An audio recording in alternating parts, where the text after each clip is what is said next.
It's good to see me, isn't it?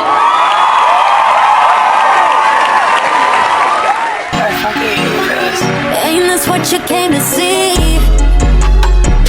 Let me be your muse. I'll inspire you in ways you won't believe. Okay, I'm just kidding. So for today's video, we're going to dive into the world of Wicked. It started off as a beloved novel to the prequel to The Wizard of Oz, and then a musical adaptation in the early 2000s on Broadway, and then 20 years later, it finally hit the big screens.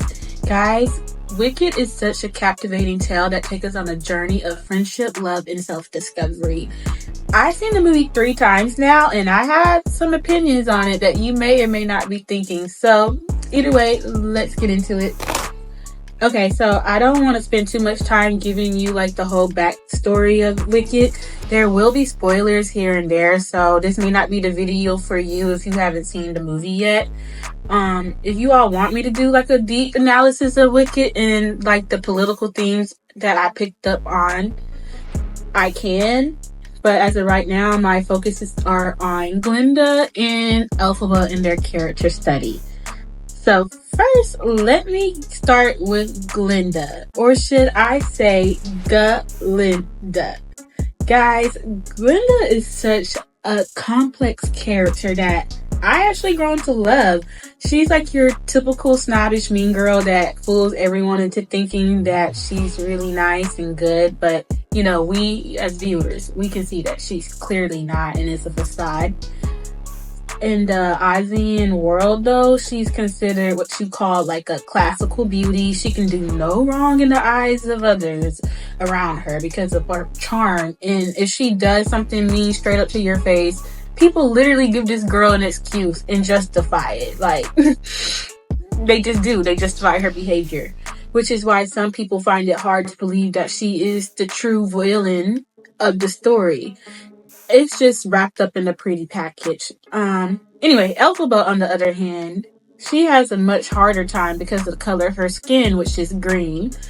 She is considered to be an outcast, and people discriminate against her because she's different. However, you know, she truly is the kind one here. Not only that, she is smart, she's kind, she hates the rules of society and cares about herself and the in particular animal rights.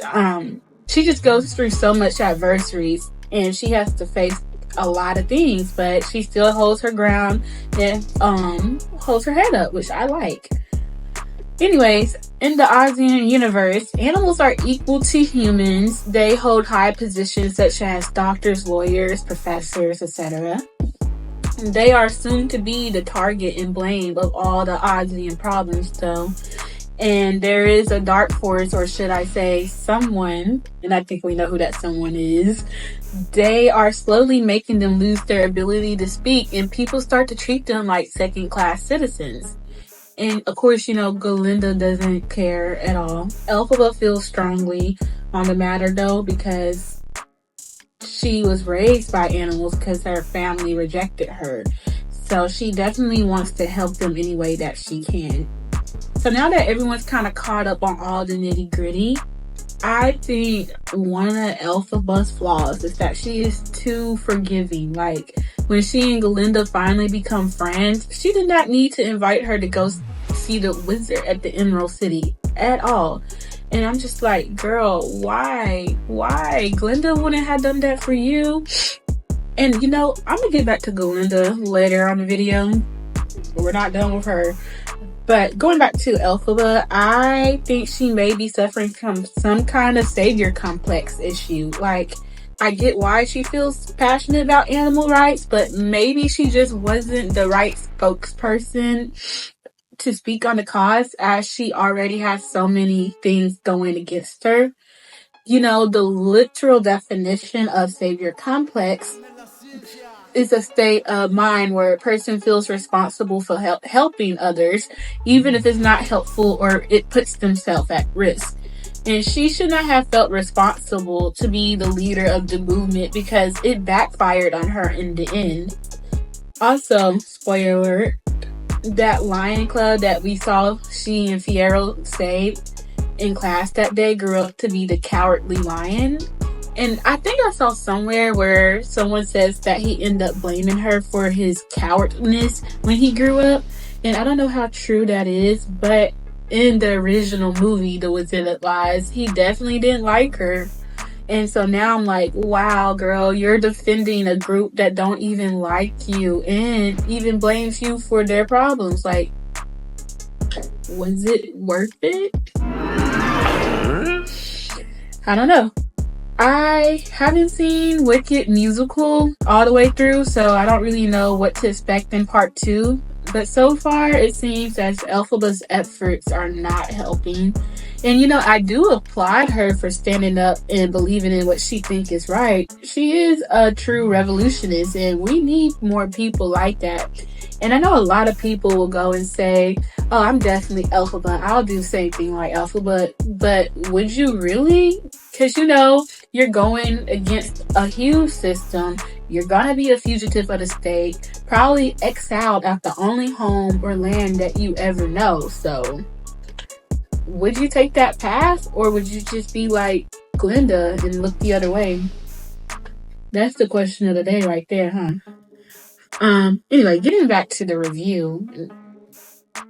I'm gonna get on to Glinda. As I stated earlier, she does have some character development that happens to her in part 1 of the story, which is why it made me like her more.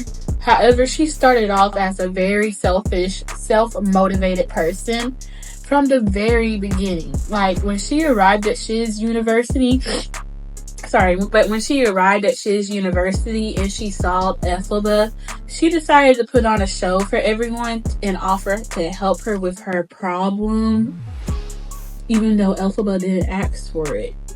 Now, of course, we know that Elphaba don't want to be green no more, but Glinda don't know that. And when Elphaba rightly told her about herself, Glinda then went on to bully her and try to humiliate her at the Oz's ballroom dance by giving her like this really ugly black hat so that other students can laugh at her. But what Glinda didn't know was that Elphaba did her a huge favor earlier that day by asking Madame Morrible, who is like the professor of magic. She's like this real big deal. Maybe dean of the school, I don't really know. Somebody put down in the comments for me if you know more about her character. But yeah, she asked Madame Morrible to train Glinda to be a sorcerer as well. And that's when I finally started to see the growth in Glinda, because she realized the hurt and pain that she caused on Elphaba.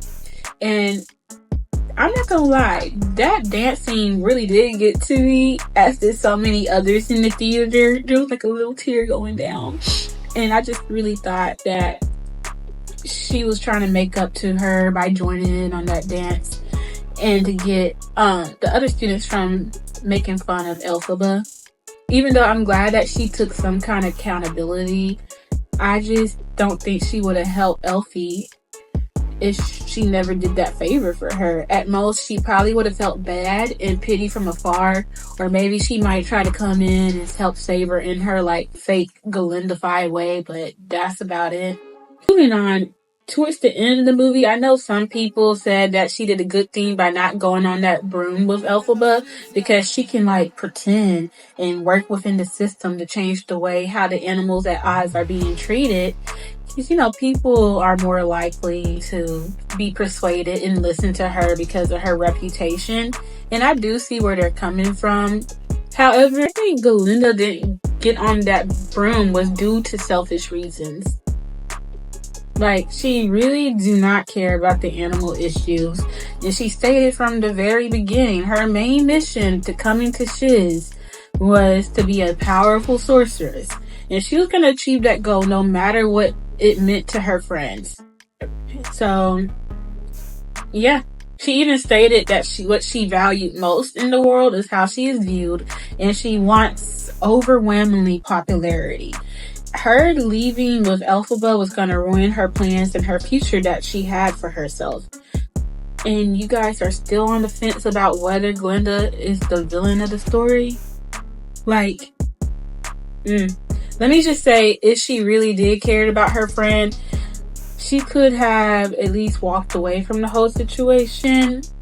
But instead, she joined in the propaganda that the animals at Oz are evil and they should lose their rights, knowing that Madame Horrible and the wizard set the whole thing up. And she just turned a blind eye to their misdoings and didn't help at all. Now, I see where some people say that in part 2 that she does starts to care about the animals' right issues towards like the end of the play, or that was at least heavily implied that she set them free.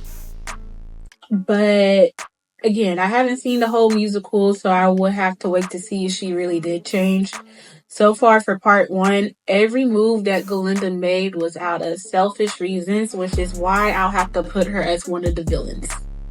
Okay, so now, don't get me wrong, I'm not a complete Glinda hater.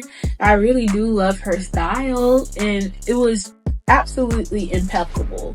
I've literally been online looking to incorporate more pink into my wardrobe.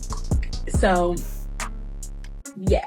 And you know, Ariana Grande, she was the perfect choice to play her. And I really felt like she brought her character to life through her comedic timing and her singing. Guys, when I heard No One Mourns the Wicked, those whistle tones was just out this world.